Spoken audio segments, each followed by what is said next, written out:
Welcome to City of Churches. I'm Nick Vavis, and today we're in another part of Astoria, Queens, which is also known as Astoria Heights, by the way, to visit St. Francis of Assisi Church. Now, this parish was established in 1930, but parts of its history goes back to the 1800s when a world-famous piano maker came to town.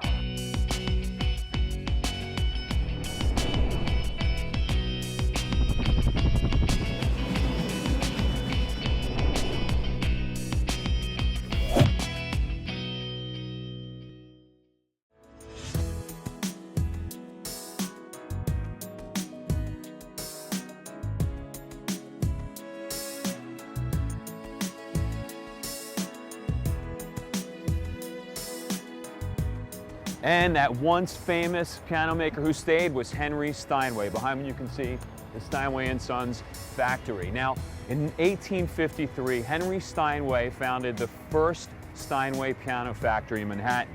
And then around 1870, the company built a new state-of-the-art factory in this rural countryside at one time, about 11 acres of land, which is now Astoria. In order to attract top craftsmen, a self-contained factory town was established here called Steinway Village. It contained stores, a church, a library, a trolley line, and most important of all, houses for the company's valued employees. If you notice, the entrances are on the side, not in the front. These are the last remaining homes that have this. It kind of demonstrates the self-contained environment that this was.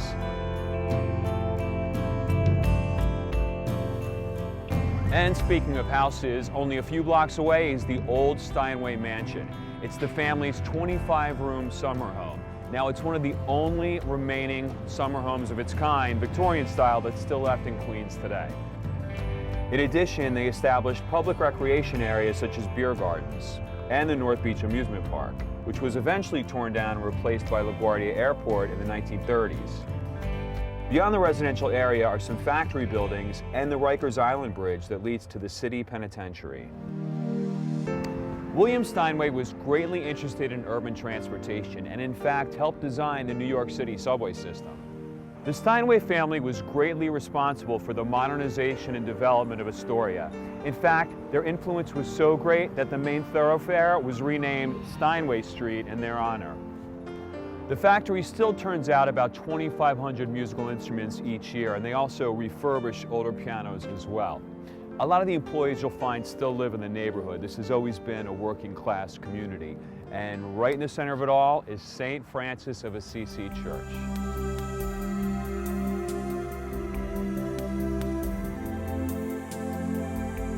The neighborhood's pretty residential here, a mixture of old and new. And we've arrived at St. Francis of Assisi.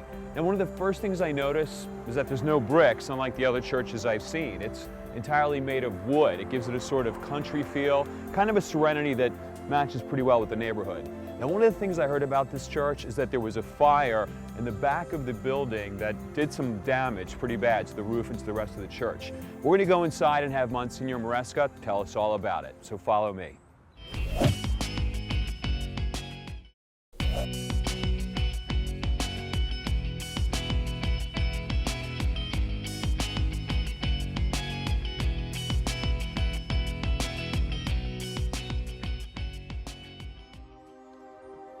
Monsignor Maresca, welcome to St. Francis of Assisi in Astoria. I'm delighted that you're here. There's a couple unique things here that I heard about that.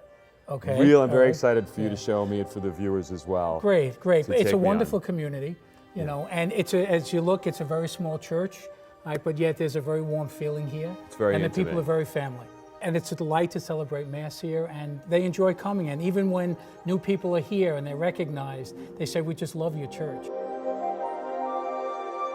First time I walked in, there was a shrine, and I wanted to ask you about this, if you could maybe fill me in and tell me about it. There's a shrine here to the very first pastor, Monsignor Schaffner.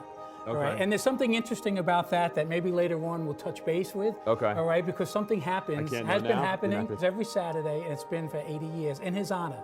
I think it's great. So 80th anniversary of the parish. The parish, and when the church was built? Correct. Same thing? Correct. Okay. Now, ironically, Nick, this wasn't supposed to be the church. The initial plans, when I looked in the archives, was to be a Gothic structure to seat 800. Okay. But I am delighted that they didn't build that, only because, you know, now, I mean, it's so intimate and warm, and everybody knows everyone, and truly it is the spirit of St. Francis. So it worked out well. So it worked out well, so Perfect. I'm really delighted. Of course, financially too, it makes it a little easier, you know. And then one other thing I wanted to mention, is that another shrine I'm Sure, looking at? it is, Nick. You know what? We just recently put that picture up to Divine Mercy. It's celebrated this Sunday after Easter. And of course, everyone is in need of God's mercy, that's for sure. That's for sure. And people have a devotion to that. Just like if we back here for a minute, the statue of Padre Pio, the Italian community has a great devotion to it. And we had over 700 people here when we blessed that statue. Now, the Tree of Life, which is on this wall, the tree, and on this wall, you know, represents the people who donated for the renovations. The church has been renovated over the past, I'm going to say, at least 20 years. There's a lot of things that catch my eye when I walk in. I want to talk about a lot of the physical things, and maybe you can start with some of the history of the church. 80 years ago, we were founded, yes, all right. Unfortunately, is this the style I think this was the style, correct. I think the only thing original are the pews and the tabernacle, because my predecessors in renovating, they changed the windows. And if you look at the windows, Nick, they're gorgeous because they're simple, but they give us the message of our faith. You know, it talks about key moments in the life and the history of the church. And so whoever designed the windows, well, they're simple, but they're rather elegant in their simplicity. And it adds to the beauty of the church. And if you look at the Stations of the Cross, they've been recently redone and renovated. As you know, after our 75th anniversary, we had a terrible fire here. That's what I was going to ask you up in about, the front because I did hear in an all-wooden church. In an all-wooden church. This terrible fire. Nick, believe it or not, if it wasn't for one of our parishioners who cut across the back behind the church to go get breadcrumbs for his mother and saw the flames coming out, otherwise, you know, we would have we would have lost the whole building. Saint of Mercy, we needed that. Yes. So when I'm looking up the ceiling, I've never seen anything like this. It's all wood, it's varnished dark wood. It's dark wood. And so was this the original style before the fire, and was it rebuilt the same way? No, well, the only destruction was in the front. Okay, part of that stained glass window on the left side. You know, when the church was built 80 years ago, the neighborhood was really German and Irish. Okay. All right, and so they built it, and you kind of, when you look at it, you can see, you know, some of that structure in the arches, and even in the decorative wood that's along the panels.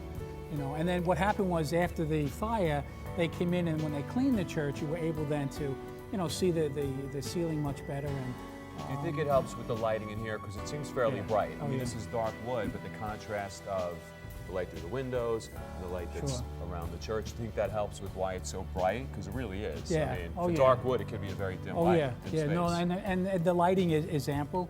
And again, that was put in during one of the renovations. It's not original. Okay. The shrines were renovated after the fire, and I had a committee, and we worked on it, and they kind of matched, you know, the background for the shrine to St. Francis on your right, for the shrine to Mary and Joseph on the left.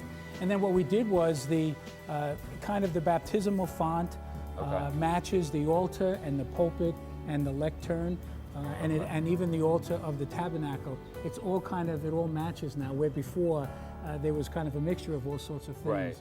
You know, so it worked out well.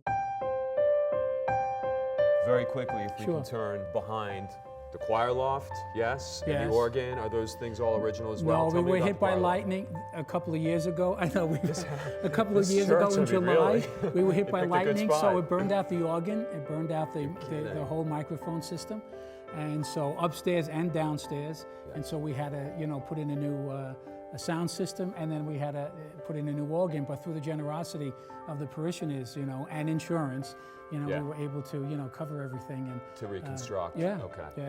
How's the sound coming out? The sound comes out great. With the ceiling. It's great. It really is. The choirs do a wonderful job. You know, really, and that only adds to, you know, the spiritual dimension of the parish and in all our liturgical celebrations. What is the parish now? I would say 65% is Italian. The nationality of the nationality is Italian, Same right? thing? But we do have some Spanish. Well, they wouldn't be necessarily Catholic, but the neighborhood isn't. There are Greeks in the neighborhood, but we do have Filipino families. We do have Polish families. We still, I'm sure, have some German families and Irish. You know, and we do have some Spanish families that are in. But the diversity, and I think that's what adds to the richness of the parish, Nick. really. And the people see that, and you can see when they come in, they just, it's family. Yeah. That's the best I could say, that it's family. Would you say you have a special bond then with the parish here? I know you've been here 8 years, did you say? I'm beginning my sixth year. Sixth year, okay. Year, yeah. So do you feel like you've then developed a very special bond with this parish? Absolutely. The people are wonderful. I love them. I know that they love me. Yeah. And I think that, and they've always been supportive of everything that we've done, their generosity and their richness is not so much in money, but in the faith that they have and in their talents that God gave them, and they use, and it's great to see that. Well, I began a parish festival. I began a parish festival with a committee, and what it does is it gets all of the members of the different societies together for the good of the parish and the good of the school. And it just created a wonderful, the financial end of it is a plus, but what it did was it brought everybody together to create, again, that wonderful feeling of working together for St. Francis Parish and School, and it just... So with that conviction, as you would say, with that passion, I'm guessing the rebuilding of the altar, which is quite unique and beautiful, you have to tell me all about that. Sure, it was redone back in 2005, after the fire. We celebrated the 75th anniversary, and literally the next day there was a fire in the church after that celebration. And basically, the sanctuary itself is where the damage was. And the tabernacle, as you see, was over to the side, and it gave me an opportunity to move it back into the center because, as you know, the Eucharist is the center of our lives as Catholics, and the tabernacle into center, it's the focus. When people come into church, the first thing they see is the tabernacle. If you look, now I have no records to prove this, but I asked some of the older parishioners, and they claim that this is the original tabernacle.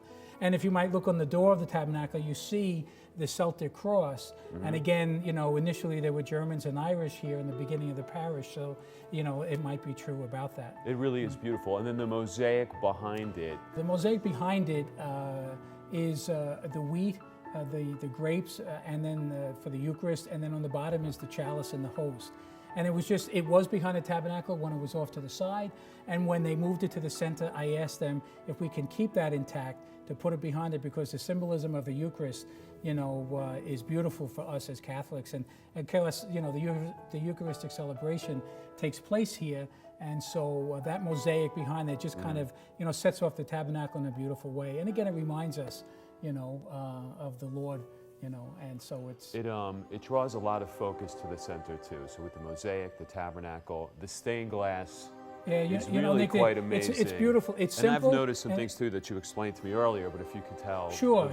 It is very simple. But if you look very closely at it, you can see a cross in the red stained glass. Okay, can you see that? I caught it. Good. Yeah, I did. Now, if you look very closely, you can almost visualize the body of the Lord on the cross. Okay, and you see that? Yeah. I do. And so, in its simplicity, that it's beautiful. It really is. And this was damaged during the fire? The first two panes were damaged, and this whole wall over to the side was damaged. So that was all recreated, and then they were able to match, and the stained glass of those first two panels. And then the water coming down destroyed the floor. So from the fire hoses. From the fire hoses, yeah. So there was a new parquet floor put down. And if you look, Nick, very carefully, the white marble offsets the tabernacle, it offsets the altar, and even it offsets the baptismal font to let us know that those are really special areas in the church. Especially the altar where the sacrifice takes place. And it's always in the center, reminding us, that Christ is the center of our life. It's interesting because you're talking about the center, and yet there was something you had mentioned. You moved out of the center, which you found more effective. Right. Nick, up here, 3 steps up used to be that chair. All right. And so it was an opportunity when I put the tabernacle here to move the chair out in the front, closer to the people, and they loved it. Their first reaction was, "Oh my, you're right. You're right here in front of us." Much more personable. Sure, I would think, sure. Right? And when you look, because it is a small church, you really can almost have good eyesight. I always tease them sometimes because I tell them, I know when you come in late. And they laugh. Well, up here you're like the school teacher, the principal with the. Yeah, but right out there, you're just right out there with them, and it's really it's wonderful. It's a great place to celebrate, because it is intimate, and because it is small, and that adds all the difference. What about crucifix is. So the one above the altar, and then behind us is the processional. Okay, behind us is the processional cross, Nick. It's the San Damiano cross. It's the one that Francis heard the Lord speak from when he said to build my church. Francis thought because the church was dilapidated, falling apart, he meant to physically build it, but the Lord was calling him, to build this church, to bring the people together. And that's, we don't have time, but that's a very interesting cross, because there's so much that goes on and takes place there. In fact, one of our college students actually wrote a paper on this. Really? And I ran it off and distributed it, and people were amazed. While they looked at it and they enjoy its beauty. Right. The history and what it symbolized. Right. Yeah. And this crucifix up here was not destroyed in the fire, but I did have it repainted, and I put on the corners of it the 4 evangelists, the gospel writers, Matthew, Mark, Luke, and John. And we put it back up, and the people were delighted. Yeah. You did that yourself? I mean, the the 4 idea, corners, yes, you the did 4 that corners, yourself. I wanted the Very evangelists crafty. on there. Yeah. Very good. Yeah. So I'm going to call you out on something in the beginning that you would not tell me about or show me. You When we remember. first walked in, yes, the shrine to Monsignor Schaffner. Sure. You're not going to tell me about that yet? Well, You're gonna make me wait? yeah, I think It was we can. very interesting, I have to tell Yeah, you. it's. I'm amazed to this day, of Okay. what takes place every Saturday. So 2 surprises in store for myself and for the viewers. We're going to go see the shrine to St. Francis, if that's okay. Can we do that now? Yes, we can. Let's do it. I'm going good. to follow you. Okay. That'd be great.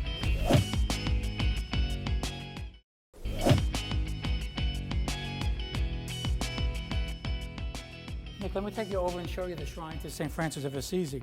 It's a bronze statue, and it was always in the back, but after the fire and we renovated, it was suggested to be moved here to give it its own little particular area, because it is our patron saint, it is the name of the parish. And so we moved it here, and people like it because they feel they can get closer. Some of the people do touch the statue, and it gives them, some of them will kneel here, after they light their candle, and because he lived a very simple life, and he lived in the footsteps of Jesus Christ, and that's what they do here. I tell my parish family all the time that they really live the spirit of St. Francis. He had a deep faith and love for the Lord and lived a simple life. And so. And he is the patron saint of animals. Yeah, that's the other thing. That's a big thing, really. And when I came here, they asked, "Are you going to bless the animals?" And I said, "Sure." We bless the animals on the Sunday closest to St. Francis, the Feast of St. Francis. And we do it in the schoolyard. Now, sometimes I say, Monsignor, what happens if it rains? And I tell them, bring your umbrellas, okay? But we get about 40 to 45. Yeah. We have nothing exotic. I think we had a couple of ferrets this past year, but basically dogs and cats. So any animal could be brought? Any animals, right. We've had pythons, lizards. Oh, sure. What's the strangest, can you think of the strangest animal since you've been here?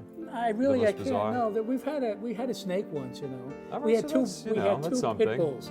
One time. I'm guessing in a cage, right? You're blessing it from. I bless them in the cage. Well, a lot of them are on their, on their leashes. Yeah. I get a little nervous because I go with the holy water around to each one, and so they don't understand, and some of them try to bite the head of the I was going to ask what's involved in the actual sprinkler. process. Yeah, there is a prayer from the Book of Blessings that we use, and then I go around and I bless each animal with the holy water.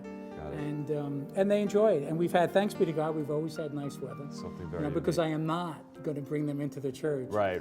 So as much as I know that, animals are so important, to the people who have them, but it's probably a bad idea. This church has had enough damage done to it. I don't think you want animals. No, I wouldn't want that either. Okay. No. And so now it's time. You have to tell me at this point, Nick, Monsignor, I kept you in suspense. You kept me in suspense. Right? It's something that we talked about before. The shrine to Monsignor Schaffner.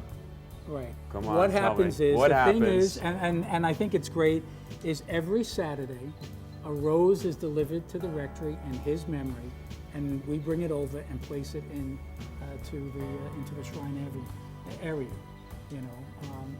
Now the parish is 80 years old. Yeah. And even with my predecessors, every Saturday a rose is delivered. From? We don't know. It's an anonymous. Yeah. I don't know who set it up or what the florist delivers it, and we bring it over. And then when they deliver it now, it's always in a nice vase. It's a red rose, always been a red rose. And we, who's ever on in the sacristy brings it over. And it's never more than one? It's always just one? No, sometimes, and I think multiple? sometimes it's multiple because it probably maybe is around the anniversary of his death. I never really looked into it. Right. But, while I'm still amazed that it happens every Saturday. Right. But sometimes you take those things for granted, But a couple of times, even the sacristan will say, "Did the rose come yet?" Okay, Wow. so they're well aware of that, yeah. And That is so interesting. Yeah. I mean, the fact that it's anonymous, you can count on it. Sure. For so many years it's been happening, that's really something. That's a Where do you great put the thing. rose? What is The it? rose goes Is this into the shrine area itself. Oh, yeah. okay. Yeah, to be honest, I don't Okay. get involved in that. Okay. Wherever, I guess there may be a spot in there. You're not a florist in addition to No, all no, your no, other no, I'm talents, not. I can No, understand. no, Well, really. Monsignor, listen, thank you so Nick, much really, for this tour. I thank really you. appreciate it. This I'm was delighted great. you chose St. Francis. This was and great, of anytime you're in course. the area, please, Of you're always course. welcome. Absolutely. This is your second Thank you home. for the invite. Thank you. And so with that, we conclude this episode of City of Churches. I really hope you found a lot of interesting things about the history, about the architecture of this church as much as I did. And if you'd like more information on this church or other churches in the series, you can log on to netny.net. And if you'd like to suggest a church we should profile, you can log on as well and let us know all about it. Until next time, I'm Nick Vavis with City of Churches.